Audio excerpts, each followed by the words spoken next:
Osagie, you can take those questions now. I have not been assigned a portfolio, but I do believe that because of my training and my discipline,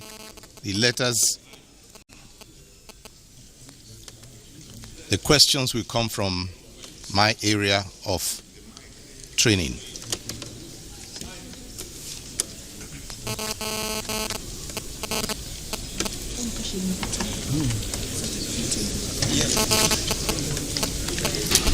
Hello? Are you okay?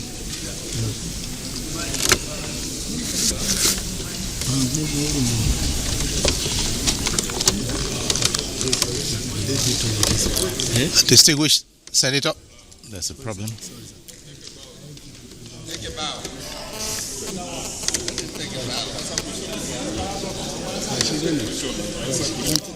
Hello?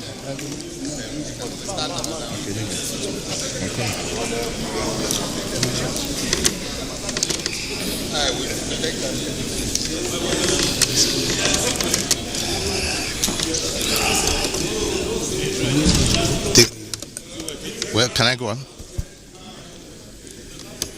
There is a microphone failure. Distinguished senators, if my voice can carry high enough, I wait.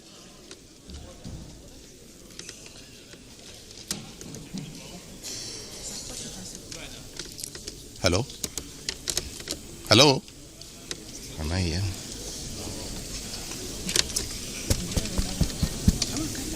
No technical man here, no sound man.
Looks like it's working now. Okay, we have sound now.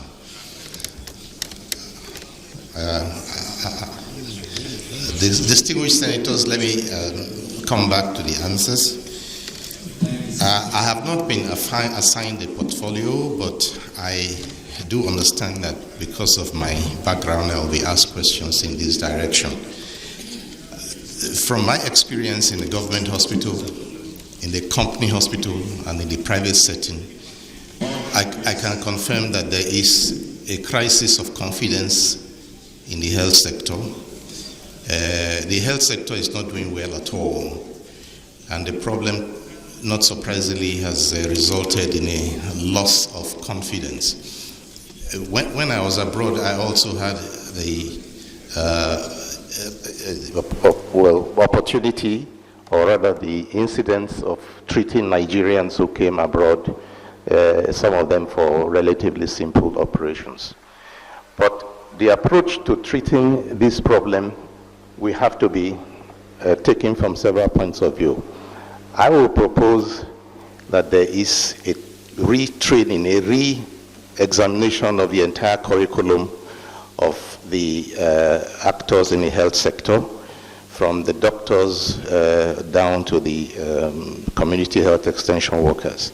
We need to review the curriculum to give a training that is pertinent to our own needs and also while meeting international standards. Secondly, we are short of equipment, and this equipment needs to be brought and installed in various hospitals of excellence in order to be able to create confidence. Thirdly, there is a problem with management. The management style does not anymore meet what this country needs. Hospitals need to be managed differently, more efficiently. There need to be more efficient use of resources, both human and financial resources. I do not assume that the healthcare sector is also exempted from the corruption that we are talking about in the country. It's also to be found there, and the fight against corruption needs to go through the healthcare areas.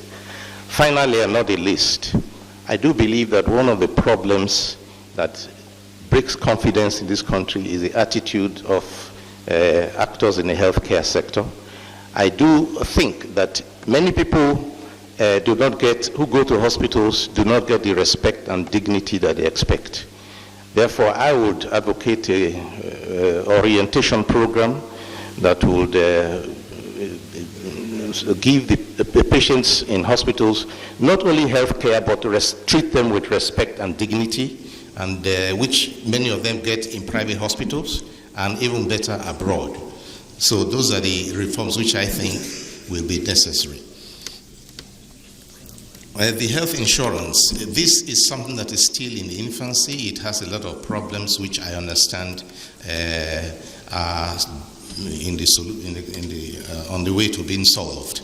The community health insurance is being studied right now to be applied in the community and rural areas, to raise funds through small contributions that will create a pool of cash to be used to improve healthcare service, to build infrastructure, and train relevant people to work in the rural areas. The focus of government in healthcare is still in the primary healthcare sector. And this focus begins, first of all, with hygiene and immunization. So we need to train people to advocate hygienic and practices and immunization in all areas. With that, you already reduce the incidence of morbidity, of illness. There is Senator Morabruce, the training aspect is what I would like to add to answer your question with. People need to be trained better. We need to review the curriculum. There has to be peer review. Doctors have to be able to check and cross-check each other's diagnosis. There must be a forum for that. So there's not one person taking a decision in complicated cases. And the question of wrong diagnosis will be much reduced by that. Senator Ojo, the traditional rulers, I do think that they have a lot to contribute. Many of the medicines that are in use today actually derive from native medicine. Quinine, for example, was extracted from native medicine in South America, and many other things that came from that source. So the pharmacological and pharmaceutical departments have a lot of work to do to study what we have in here. But I believe that traditional medicine has to be better regulated, because there can be serious danger in allowing people who have not gone through any formal training, who have not gone through any examination, whose competence has not been checked in any way, to work on citizens. That is, anybody who jumps up and says a traditional healer is a traditional healer, and there is no standard that is set. I believe that something should be done to set standards. Perhaps in every community, in every ethnic group, they have standards that they can set that permit somebody to practice medicine a traditional way, and also to set limits of what they can do and when to begin to do a referral. The referral system is very important.